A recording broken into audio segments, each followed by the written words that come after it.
RB Urdu news service के मौसिस नासरीन, मैं हूँ इरम इमरान। आज के न्यूज बुलेटिन में खुशामदीद। सबसे पहले आपको बताते हैं कि पोप फ्रांसिस ने इसराइल और फलस्तीन में अमन की अपील के लिए जारी पैगाम में कहा कि जंगे जानी नुकसान के पहाड़ बनाने की बजाय बातचीत के जरिए हल की जाए। उन्होंने इन अल्फाज के साथ जंग के फैलाव और इसके तबाहकुन असरात का एतराफ़ किया कि हम सब जंगों के दर्द को महसूस करते हैं। पोप फ्रांसिस ने जंग से होने वाले मसाइब पर अफसोस का इजहार किया और कहा कि जो कुछ हो रहा है वो बहुत तकलीफदेह है। पोप फ्रांसिस ने जोर देकर कहा कि फलस्तीनी अवाम और इसराइल के लोगों को अमन से जीने का हक है। आखिर में उन्होंने कहा कि आइए हम फलस्तीन और इसराइल में अमन के लिए दुआ करें ताकि मुश्किलात बातचीत और गुफ्तशनीद से हल हो जाएं और अमन का बोलबाला हो। पोप फ्रांसिस ने हालिया जारी जंगों में मुतासर अफराद के लिए दुआओं की अपील की तजदीद करते हुए कहा कि ये जंग नहीं बल्कि दहशतगर्दी है। इन अल्फाज के साथ पोप फ्रांसिस ने इसराइल और हमास की जंगों को बयान किया जो मुकद्दस सरजमीन को तबाह कर रही हैं। अपनी अपील में उन्होंने मुख्तलिफ जंगों, खासतौर पर यूक्रेन, इसराइल और फलस्तीन में मुतासर होने वाले तमाम लोगों के लिए दुआ की। पोप फ्रांसिस ने 22 नवंबर को 2 वफूद के साथ अपनी मुलाकात को याद किया, एक इसराइली जिनके रिश्तेदार गजा में यरगमाल है और दूसरा फलस्तीनियों के खानदानों से जो गजा में मसाइब का शिकार है। पोप ने सबको दावत दी कि अमन के लिए दुआ करें, हमेशा अमन के लिए दुआ करें ताकि खुदा मसाइल को हल करने में हमारी मदद और रहनुमाई करे। फजीलतमाम आर्च बिशप डॉक्टर जोसेफ आरशद ने मीडिया से गुफ्तगू करते हुए कहा कि इलेक्शन में अक़लियतों की उमंगों का ख्याल रखा जाए। उन्होंने मजीद कहा कि पाकिस्तान में आम इलेक्शन का इनेकाद जमहूरियत के फरोग के लिए अहम अमल है। तमाम सियासी रहनुमाओं को जमहूरियत के फरोग और पाकिस्तान की खुशहाली और तरक्की के लिए मिलजुल कर काम करने की ज़रूरत है।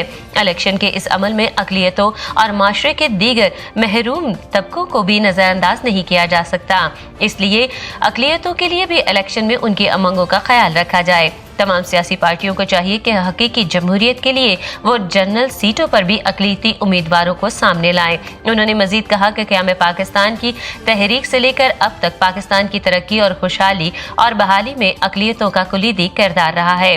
उन्हें तमाम सियासी पार्टियों की क़यादत और इलेक्शन कमीशन से मुतालबा किया कि पाकिस्तान में बसने वाली अक़लियतों को सिलेक्शन के बजाय इलेक्शन के जरिए कौमी असम्बली और सूबाई असम्बलियों में शामिल होने का मौका दिया जाए।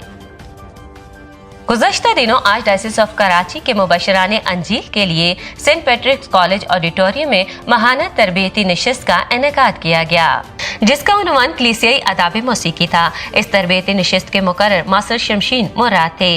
जनाब मास्टर शमशीन ने बताया कि मसीहत के आगाज में यहूदी तर्ज मौसीकी को इस्तेमाल किया जाता था जो रूहानी तरानों और गीतों पर मबनी थी। उन्होंने बाइबल मुकद्दस में मौजूद तरानों और गीतों में फ़र्क बयान किया। नीज उन्होंने मौसीकी के हवाले से फादर लिबेरिस और GM फेलिक्स का ख़ुसूसी तौर पर जिक्र किया। प्रोग्राम के आखिर में फादर आर्थर चार्ल्स ने तमाम मेहमानों और ख़ास तौर पर मास्टर शमशीन मुराद का शुक्रिया अदा किया। आज के न्यूज़ बुलेटिन में इतना ही। इरम इमरान को इजाज़त दीजिए।